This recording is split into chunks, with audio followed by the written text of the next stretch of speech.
দেখেই হয়তো ভাবছেন যে কি দিয়ে জিনিসটা বানালাম। আসলে এটা খুব সিম্পল একটা জিনিস, দেখতে হলে ভিডিওটাও সম্পূর্ণ দেখতে হবে।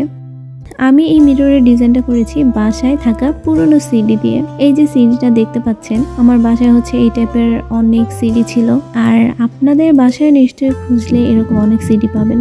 এগুলো আসলে এখন আর আমাদের কাজে লাগে না, তো আম্মু ফেলে দিতে চাচ্ছিল কিন্তু আমি না করেছি, বললাম রাখো যদি কোনো কাজে লাগে।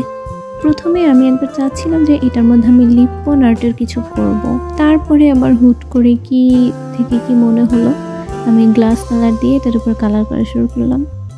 এখানে আমি ব্যবহার করছি ফেভিক্রাইলের গ্লাস কালারটা। ফেভিক্রাইলের এই গ্লাস কালারটার সেটে কিন্তু 10টা কালার থাকে, আর এই যে ব্ল্যাক কালার আউটলাইনার এটা কিন্তু সম্পূর্ণ ফ্রি থাকে।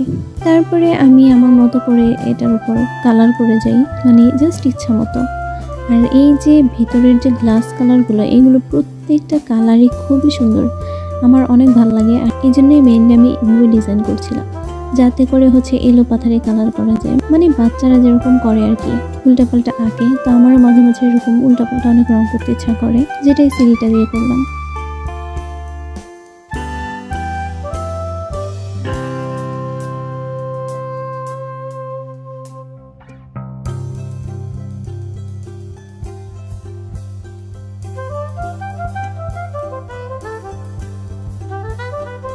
তো আউটলাইনারটা যখন অল্প একটু শুকিয়ে আসে তখন হচ্ছে আমি এটার মধ্যে কালার করা শুরু করি। কালার হিসেবে আমি এখন রেড কালারটা ব্যবহার করছি। আর এই যে ভিতরে ছোট ছোট এয়ার বাবলস দেখা যাচ্ছে, এটাও কিন্তু আমাদের ফুটিয়ে নিতে হবে, কারণ এয়ার বাবলসগুলো থাকলে রং শুকানোর পরে জিনিসটা এরকম ফুলে থাকবে, দেখতে খুবই পচা লাগবে। তো এই জন্য আমি একটা টুথপিক ইউজ করি, টুথপিক দিয়ে আমি এয়ার বাবলসগুলো ফাটিয়ে নিই।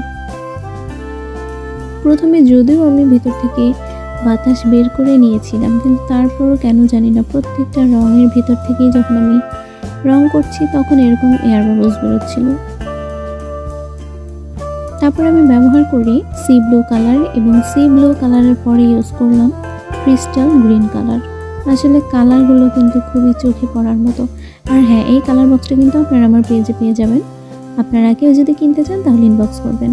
তবে এই কালারটা কিন্তু ওয়াশেবল, মানে এই গ্লাস কালার দিয়ে গ্লাসে কালার করার পরে আপনারা এটাকে পানি দিয়ে ওয়াশ করতে পারবেন না। এটা শুধুমাত্র যেসব জিনিস আপনি ডেকোরেট করতে চান, ডেকোরেশনের জন্য যেসব কাজগুলো করবেন, ঘরের ছোট ছোট শোপিস বা এই টাইপের ছোট ছোট ক্রাফটের কাজ করবেন, সেগুলোতেই শুধু ব্যবহার করতে পারবেন। আর এটা গ্লাস কালারগুলো যে শুধু গ্লাসে ব্যবহার করতে পারবেন জিনিসটা এমন না, এই কালারটা কিন্তু প্লাস্টিকের উপরে ব্যবহার করা যায়। আর রঙগুলো খুবই পাতলা থাকে, যে কারণে রঙের চারপাশে অবশ্যই আউটলাইনারটা ব্যবহার করতে হয়।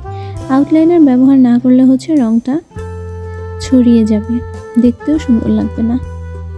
দেন আমি এখানে ব্যবহার করেছিলাম অরেঞ্জ কালার। অরেঞ্জ কালারের পরে গোল্ডেন ইয়েলো কালারটা ব্যবহার করেছি, বাট কিছুটা কাছাকাছি লাগছে কালার। তারপরে পিঙ্ক কালার ব্যবহার করি, এবং সবশেষে ইউজ করলাম আলট্রামেরিন ব্লু কালার। যদিও এটা আলট্রামেরিন ব্লু কালার লেখা হলেও আমার মনে হচ্ছিল এটা পার্পল কালার। আর সবশেষে আমি যেটা করি, ফেভিকল গ্লু দিয়ে আয়নাটা সেট করে ফেলি। তো কেমন লাগলো আমার ভিডিওটা অবশ্যই কমেন্ট করে জানাবে, আর হ্যাঁ, শেয়ার করতে কিন্তু ভুলবেন না।